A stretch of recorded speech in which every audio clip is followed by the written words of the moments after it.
Hey, what's going on, guys? It's Pretty Joke here, and welcome back to another Director's Ranked video. Today is a very exciting one I've been wanting to do for a long time. We got ranking every David Fincher movie. I've been a huge David Fincher fan for a very long time. I watched quite a bit of his movies pretty early on in my film-loving past, so we're gonna get into this list. I want a quick reminder that this is my opinion, so if you disagree with me, which you probably will, cool, I don't really care, but you know, keep it civil. I hope you guys do enjoy though, so let's just crack on with number 12. Yeah, this really shouldn't come as a surprise to anybody who has watched all of Fincher's work. This is very clearly Fincher's worst film, and it's not even close. First and foremost, Fincher didn't really have freedom to do what he wanted with this. It was his first directorial, it was basically his directorial debut, kind of. And Fincher has even gone on to say he doesn't like this movie, which, yeah, it's not good. It's boring, it's slow, Ripley is pretty watered down. The characters compared to the second one, which again, I don't even like the second one, but compared to the second one, the characters in this one have little to no personality. I can't remember any of their names. It's just that the kills are not bad, but they're not great. It's just a very boring movie about them just planning to kill an alien. And that's it. The ending's pretty good, but just nothing really worked that much. Nothing was really good about this movie in my eyes. It just didn't work. It was slow. Yeah, that's it. That's all I have to say. Sorry, Mom. This movie is boring. I'm sorry. I know some people really, really love this movie, but God, it is so boring. This did not need to be 2.5 hours. They could have gotten it to 2 hours max. It might not have even had to been that long. This was a story that could have been told 10 times better if it was 1.5 to 2 hours. And I think it could have been just as good. Not just as good, but it could have been as good as some of the higher movies on this list. But man, does it feel so dragged out. Like, I understand we see this whole lifetime, and I know that when we watch movies that stretch out across a lifetime, they usually take a bit longer, but in those movies, Barry Lyndon, great example, where we watch this dude's pretty much his whole life, it doesn't drag. It doesn't drag in those movies, but it just feels so, there's so many scenes in this one that just feel so pointless, so unnecessary, and the more and more I sit with this movie, the more and more I have a less of an urge to rewatch it. I would rather honestly watch Alien 3 than this one, because at least Alien 3 is shorter. This movie is one of Fincher's longest, I believe, and it just doesn't sit well with me the more time goes on. Sure, Brad Pitt and Cate Blanchett are fine. They're both good actors who I think are both good in this film, but it doesn't really save me from the boredom at all. And I think this story of the Benjamin Button disease, I think that's an interesting dynamic and an interesting story, but it just does nothing with it other than, yeah, he gets younger the more he ages. That's it. That's it. That's all this movie has going for it, is its interesting premise, but it does nothing with the actual character of Benjamin Button, which angers me a lot. I don't know. This movie just didn't work for me on some aspects. I really don't remember that much about it, and I watched this movie in late April. So not that long ago. I can maybe tell you maybe 3 scenes that happen in this movie. Again, 2.5 hour movie. I can tell you maybe 3 things that happen. Maybe. Yeah, I can. But that's besides the point. This movie just is not very good. It's fine for what it is. Whatever. Panic Room is the film on this list that I think could have been directed by another director. Maybe with the exception of Alien 3, just because that wasn't really his movie and he hates it, but this movie, he's made a lot of bangers at this point. He's released some good material at this point. This movie is the one that I feel like feels the least connected to his other work in terms of his style and his direction. And that's just me. For me, Panic Room is just your average, typical home invasion thriller. and that's totally okay. It does what it needs to do. There just really isn't anything in this movie that stands out. And again, like I said, you don't need that. The movie's perfectly fine. I mean, it's got some good acting. It's got decent characters, like really intense, good moments that definitely are scattered throughout the movie. But again, does nothing interesting, nothing that you wouldn't see coming, nothing really shocking. Maybe except one moment in the movie. But it's just like Benjamin Button. It doesn't leave a lasting impression on me like a lot of his other films do, where I think about them at least 30 minutes after I watch them. When I finished Panic Room, it was one of those movies where I don't remember them in T-minus 1 day. But again, watching it, not a bad experience at all. I definitely check it out if you like these kind of basic but good home invasion films. Check this one out. There's got some good moments. Yeah, it's fine. The Girl with the Dragon Tattoo was one of the most frustrating films on this list. And that is because I felt like it could have been so much better for me, but I just couldn't get into it. As hard as I tried when I watched this just a couple weeks ago, I could not get into this movie. And I think it just had something to do with the fact that the beginning just didn't hook me. A lot of the film, in my eyes, is the beginning. The beginning, at least the first 20 minutes, have to interest you. It has to make you want to watch the rest of the film. Watching the first 20 minutes of this movie did not make me want to finish this 2.5 hour long movie.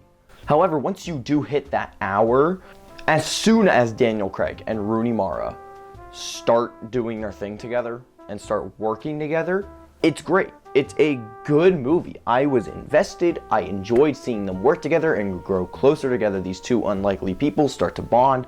It's great. And then the main conflict is resolved. I'm not going to tell you how, obviously, but then the movie keeps going for like another 30 minutes. 20, 30 minutes. I'm like, why is this here? It feels very... I understand why it's there. Like, I know why it's there. Believe me, I understand. But to me, it just felt so disjointed compared to the rest of the film that it just didn't really do anything for me. So a lot of this movie is great. Like a solid, like 45 minutes to an hour of this thing is really good, which is why it's here and not below Panic Room. But it's a lot of points feel messy and disjointed, and the tone, it just tonally didn't work for me. That's okay. I think the performances here were great. Daniel Craig and Rooney Mara, great work that they did here. I haven't seen any of the Bond movies, so I can't really comment on Daniel Craig, but so far this is probably my favorite Daniel Craig performance I've seen him in. I think he does excellent. Rooney Mara, I've seen her in a couple things. Social Network, we'll get to later, and Her, I think she did great in both of those films, even though her role in both are not as big as it is here, but she did great. She was nominated for an Oscar for this role. She didn't win, but she did great. But yeah, this movie was good. It was a good film that just didn't hook me or finish it out perfectly, as the middle of the movie was really good in my opinion. Mank is a really good movie, and I think from here on out, I actually really love all of Fincher's work. I give every film from here on out at least an 8 out of 10. And I know that's probably a really hot take with Mank, because Mank is a lot of people's bottom, other than Alien 3, this is a lot of people's bottom ranked Fincher.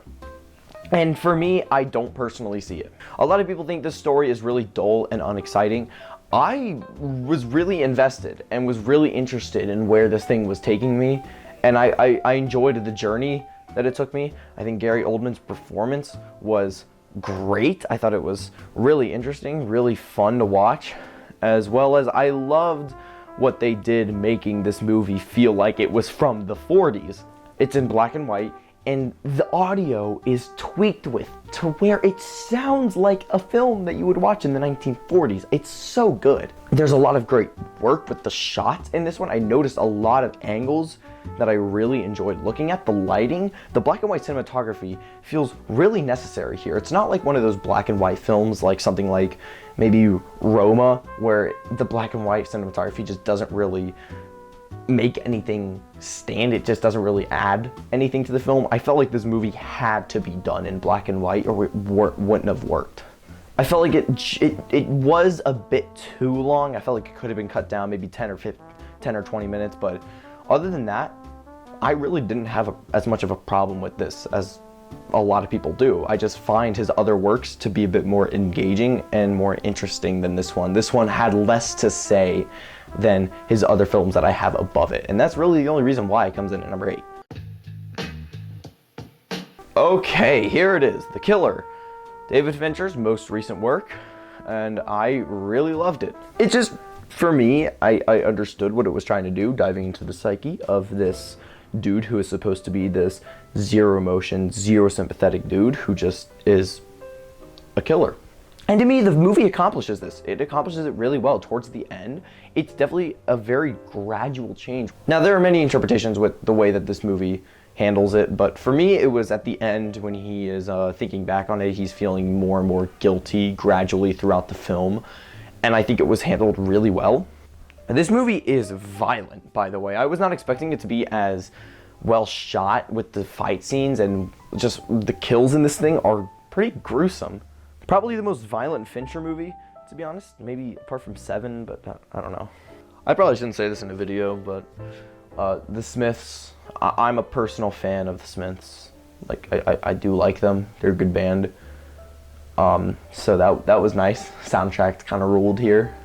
I also really liked the opening. The opening, like 15 minutes, 20 minutes, like really solid. I was really invested, really interested. The movie did tend to drag ever so slightly in different moments, but again, nothing to really derail me. Again, kind of like Mank, the only reason this isn't higher is because it didn't do as much for me as some other films did. It didn't stick with me because our main character here is really emotionless. He is pretty dull throughout the thing, even towards the end when he's supposed to be this, not sympathetic character, but this dude who is starting to have remorse. He still feels very dull at times, and he was one of the he was one of the main characters in Fincher's work that felt the least connected to me, which is the only reason why it's not. Still found this movie to be one entertaining time, really fun time, really liked it. 7. I really wish I could have put this at number 7, but I didn't, and I know this is probably the placement that's gonna anger the most amount of people, just because I know a lot of people put this top 3 Fincher, maybe even top 1 Fincher, which, like, take a step back from the ending and look at the whole movie, okay? Getting in, the last 20 minutes are probably the best final 20 minutes in any David Fincher movie. Maybe. Don't quote me on that. Actually, Social Network. Oh, The Game. I don't know. Fincher is really good with final acts. Let's just say that. And this is certainly the first time where you really see that, because this was his next movie, I think. Was this before or after The Game? God, this was Fincher's next work after Alien 3. He went from this boring Alien 3 movie to a mildly boring at times cop movie to turn into one of the most impactful endings of all time. One of the most iconic endings of all time.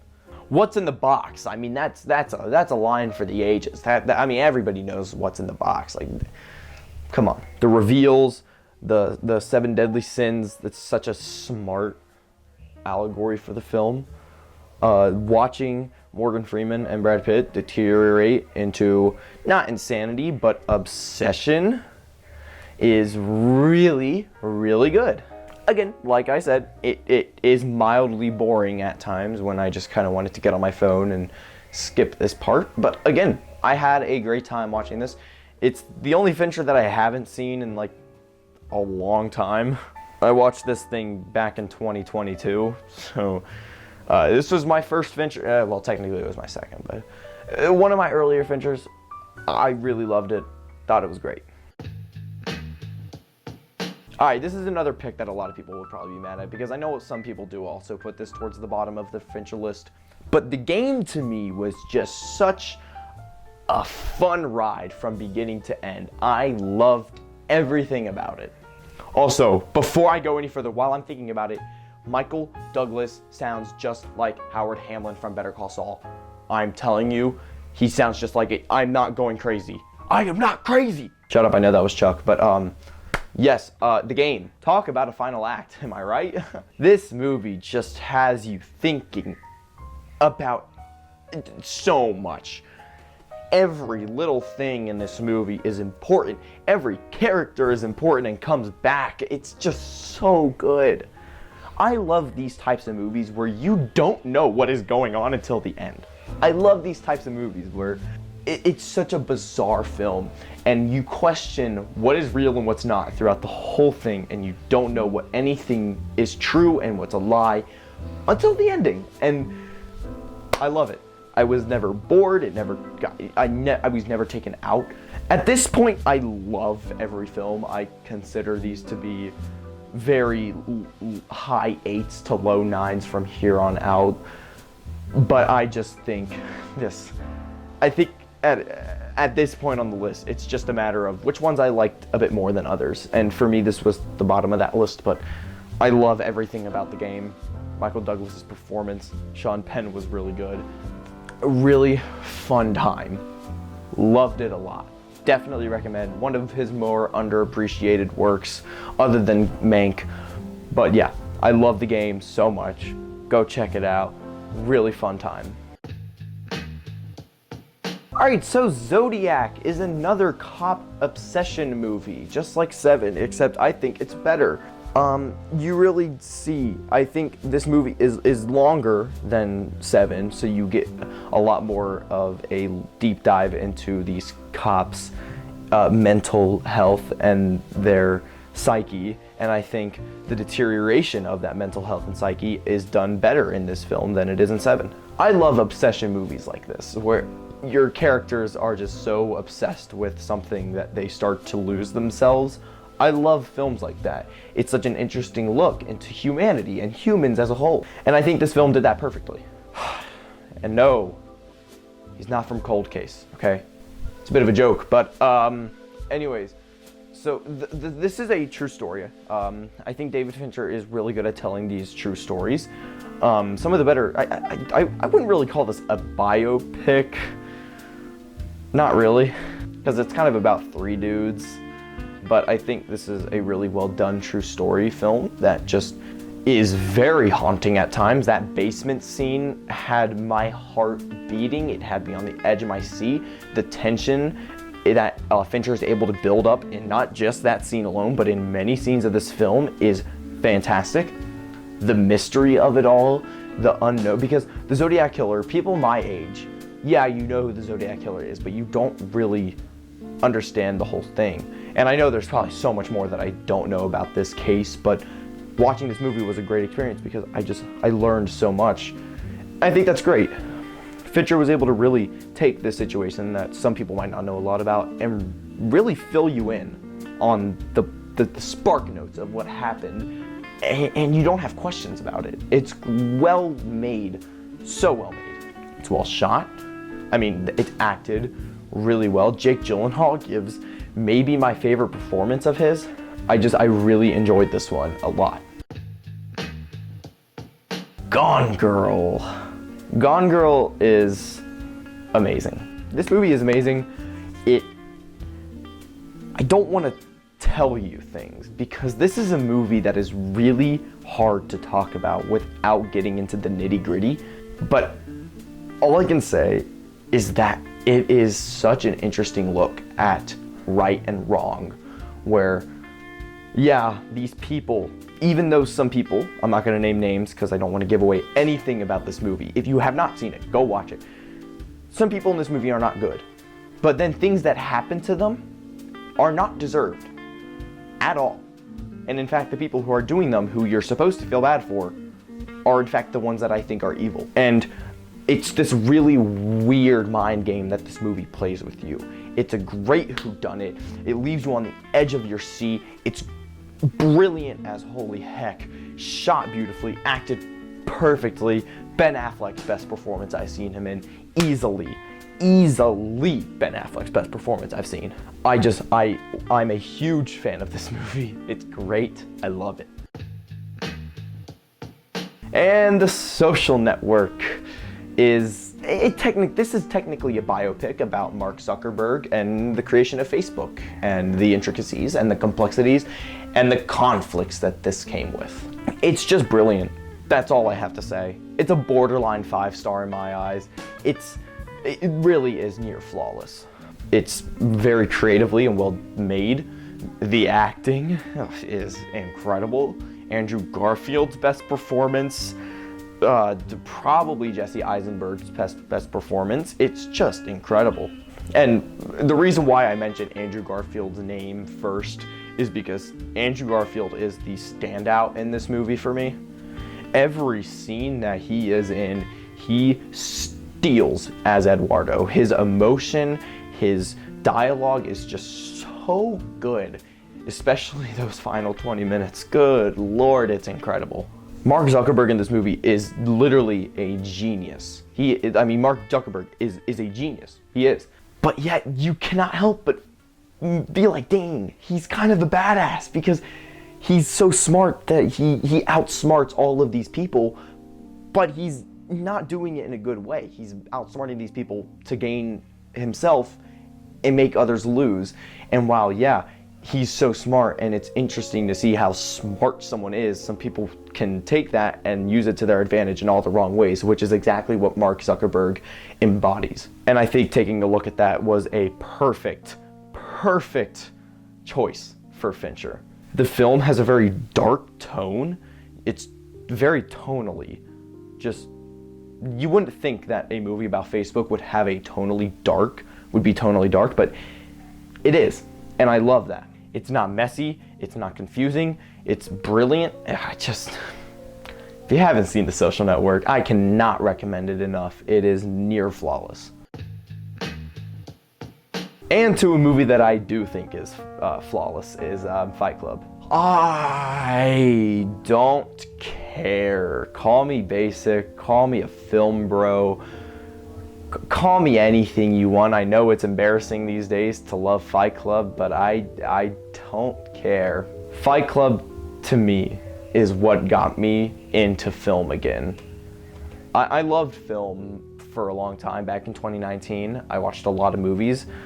And then I kind of fell out of it when the pandemic hit. And then I watched Fight Club with a couple of my buddies.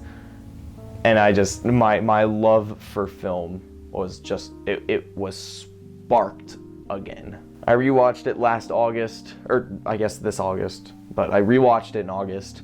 And I have nothing to say other than I think it is flawless. This movie is just, people take the messages in this movie and they distort it so much to where it's misogynistic, even though the whole point of the movie is anti-misogynistic. It blows my mind how people can be this thick-headed when they think about this movie being misogynistic, especially on rewatch. The message was so much more clear to me. People will watch this movie and see the actions of Tyler Durden and think how badass it is and how, like, oh, he's so cool. Like, I see myself in him. He's like, and that is what Tyler Durden embodies. He embodies what we all want, but it's not who we are. It's not what we should be. Tyler Durden represents the opposite of what we need to be in society. We need to not blow up buildings and not go crazy and beat people up and commit arson. We can't do that. Obviously, we cannot do that. I'm sorry if I'm kind of spoiling the movie for you guys. If you haven't seen Fight Club by now, what are you doing? Like, Ed Norton gives my favorite performance I've seen him in. Same thing with Brad Pitt.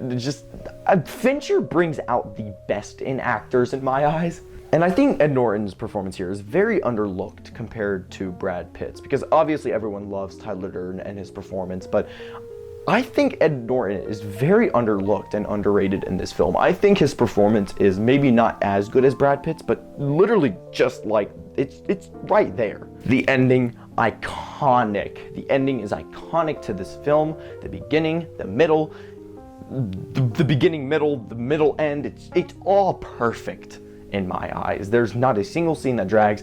The big twist that everybody loves and talks about, or you just hate it and it doesn't make sense to you. It makes sense to me. It's perfect in my eyes. It blew my mind when I first watched it. I cannot sing this movie's praises higher.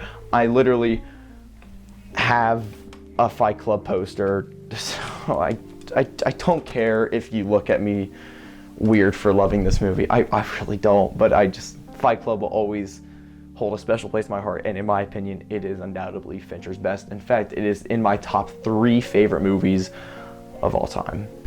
And that is my Fincher ranked. I hope you guys enjoyed the video. If you did, make sure to like and subscribe. If you want to, of course, I don't really care. I hope you guys have a great rest of your day, evening, or night, or whenever you're watching this. Who do you want to see me be ranked next? And anyways, yeah, I'll see you guys in the next video. Goodbye.